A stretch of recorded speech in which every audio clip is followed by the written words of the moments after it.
ರಾಜ್ಯ ಕಾಂಗ್ರೆಸ್ನಲ್ಲಿ CM Siddaramaiah ಆಪ್ತರನ್ನೇ target ಮಾಡಿ ಶಿಸ್ತು ಕ್ರಮ ಜರುಗಿಸಲಾಗ್ತಿದೆ ಎನ್ನುವ ಚರ್ಚೆ ಜೋರಾಗಿದೆ. ಈ ಬೆಳವಣಿಗೆಗಳ ನಡುವೆ ಸಚಿವ ಸ್ಥಾನದಿಂದ ವಜಾಗೊಂಡ ಕೆಎನ್ ರಾಜಣ್ಣ ಕಾಂಗ್ರೆಸ್ ನಾಯಕರ ವಿರುದ್ಧವೇ ಸಿಡಿದೆದ್ದಂತೆ ಕಾಣ್ತಿದೆ. ಸಿದ್ದರಾಮಯ್ಯ ಅವರ ಆಪ್ತ ವಲಯದಲ್ಲಿ ಕಾಣಿಸಿಕೊಂಡ ರಾಜಣ್ಣ ಅವರು ಸಿಎಂ ವಿರುದ್ಧವೇ ಶಾಕಿಂಗ್ ಹೇಳಿಕೆಯನ್ನು ನೀಡಿದ್ದಾರೆ. ಜೊತೆಗೆ ಡಿಸಿಎಂ ಡಿಕೆ ಶಿವಕುಮಾರ್ ಅವರಿಗೆ ಪರೋಕ್ಷವಾಗಿ ತಿರುಗೇಟು ನೀಡಿದ್ದಾರೆ.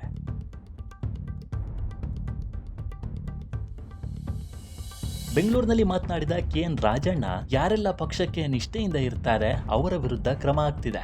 ಕಾಂಗ್ರೆಸ್ ಪಕ್ಷ ಬೆಳಿಬೇಕು, ಬಡವರಿಗೆ ಅನುಕೂಲ ಆಗಬೇಕು ಎನ್ನುವವರಿಗೆ ಇಂಥದ್ದೆಲ್ಲ ಆಗ್ತಿದೆ. ಆದರೆ ಇಂಥ ಸಮಯದಲ್ಲಿ ಸಿಎಂ ಸಿದ್ದರಾಮಯ್ಯ ಅವರು ಗಟ್ಟಿಯಾಗಿ ನಿಲ್ತಿಲ್ಲ. ಸಿಎಂಗೆ ಯಾವ ಯೋಚನೆ ಇದೆಯೋ ಗೊತ್ತಿಲ್ಲ ಎಂದಿದ್ದಾರೆ.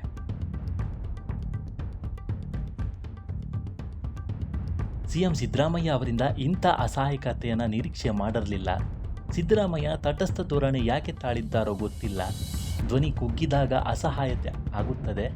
ಸಿದ್ದರಾಮಯ್ಯ ಪರ ಇರುವವರನ್ನ ಟಾರ್ಗೆಟ್ ಮಾಡ್ತಿದ್ದಾರೆ ಅಂತ ಜನ ಮಾತಾಡ್ಕೊಳ್ತಾ ಇದ್ದಾರೆ ಎಂದು ರಾಜಣ್ಣ ಹೇಳಿದ್ದಾರೆ.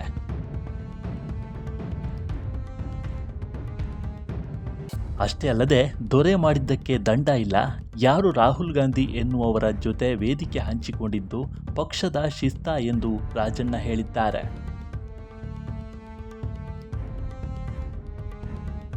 ಹೂ ಈಸ್ ರಾಹುಲ್ ಗಾಂಧಿ ಅಂತ ಹೇಳೋ ವ್ಯಕ್ತಿ ಜೊತೆ ವೇದಿಕೆ ಹಂಚಿಕೊಂಡ್ರೆ ಏನು ಡಿಸಿಪ್ಲಿನ್ ಅಂತಾರ? ಪ್ರಯಾಗ್ರಾಜ್ನಲ್ಲಿ ಹೋಗಿ ಮುಳುಗಿದ್ರೆ ಬಡತನ ಹೋಗುತ್ತಾ ಅಂತ ಎಐಸಿಸಿ ಅಧ್ಯಕ್ಷರು ಹೇಳಿದ್ರು. ಆದರೆ ಇವರು ಹೋಗಿ ಮುಳುಗಿ ಬಂದ್ರು ಅಂತ ಹೆಸರೇಳದೆ ಡಿಕೆಶಿ ವಿರುದ್ಧ ಅಸಮಾಧಾನ ಹೊರಹಾಕಿದ್ದಾರೆ.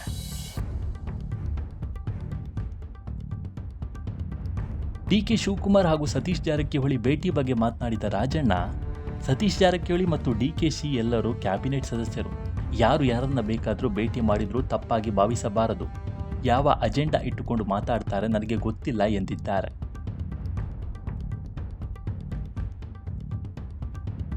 ಶಿವಮೊಗ್ಗಕ್ಕೆ ಹೋಗಿ ರಾಘವೇಂದ್ರನನ್ನ ಗೆಲ್ಲಿಸಿ ಅಂತ ಶಾಮನೂರು ಹೇಳಿದ್ರು. ಅವರ ಮೇಲೆ ಯಾವುದೇ ಕ್ರಮ ಆಗಿಲ್ಲ. ಇನ್ನೊಂದು ಪಕ್ಷಕ್ಕೆ ಮತ ಹಾಕಿ ಅನ್ನೋದು ಇಂಡಿಸಿಪ್ಲಿನ್ ಅಲ್ವಾ? ರಾಜ್ಯದ ನಾಯಕರ ಜೊತೆ ಚರ್ಚೆ ಮಾಡಿಯೇ ಹೈಕಮಾಂಡ್ ಎಲ್ಲವನ್ನ ತೀರ್ಮಾನ ಮಾಡಿದ್ದಾರೆ ಅಂತ ಹೇಳಿದ್ದಾರೆ.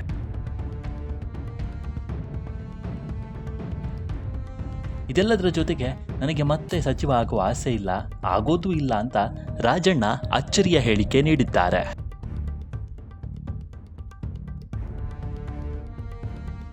ಸಿಎಂ ಸಿದ್ದರಾಮಯ್ಯ ಅವರಿಂದ ಇಂಥ ಅಸಹಾಯಕತೆಯನ್ನು ನಿರೀಕ್ಷೆ ಮಾಡಿರಲಿಲ್ಲ.